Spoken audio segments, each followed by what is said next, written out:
C'est le foutoir dans ma tête. Pourtant, j'aime le classement.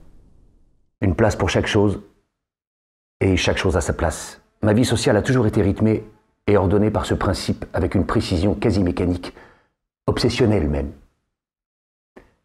J'ai la passion des dossiers suspendus et des classements en arborescence. Avoir la certitude de pouvoir exhumer une information précise, d'attraper un dossier sans chercher, sans hésiter, me procure un sentiment de sécurité indispensable. Dans ma tête, c'est le foutoir.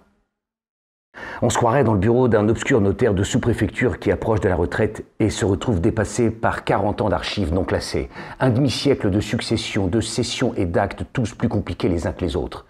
Des piles énormes de donations à un hypothétique dernier vivant mort depuis 20 ans. Une vie entière de recherches généalogiques inabouties, butant sur des cousinages inextricables.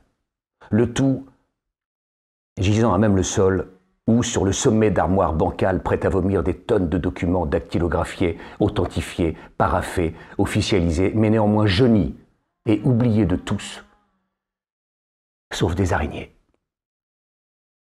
Dans ma tête, c'est comme une chambre de gosse, jamais rangée. Tout y est. Tout est là, posé, empilé, entassé, mais dans un ordre tellement improbable que rien n'est accessible simplement.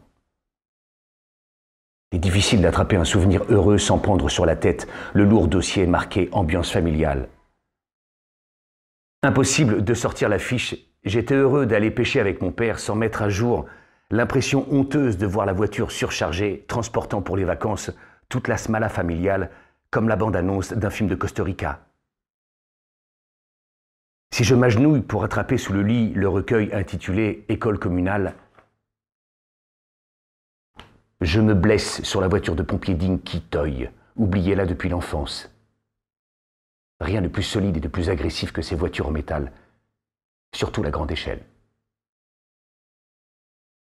Quant au classeur archive des relations amoureuses, il est carrément inexpugnable. Même la famille Mahusier au grand complet n'y trouverait pas son chemin. Il faudrait monter une expédition d'explorateurs chevronnés, chargés d'ouvrir le chemin à la machette dans mon moi profond, avec le risque de tomber sur quelques mines antipersonnelles vicieuses du genre de celles qui explosent au niveau de la ceinture. J'ai longtemps géré ce grand foutoir en pensant qu'il n'appartenait qu'à moi, que tant que j'arrivais à y naviguer, à ma guise, quitte à y affronter des vagues de mélancolie de force 10, l'affaire était gérable.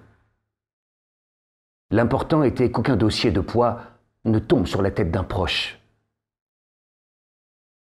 J'ai compris très tard qu'un jour ta chambre de gosse devient trop petite et que le foutoir excédentaire a tendance à déborder comme un dégât des eaux pour envahir insidieusement la chambre du dessous.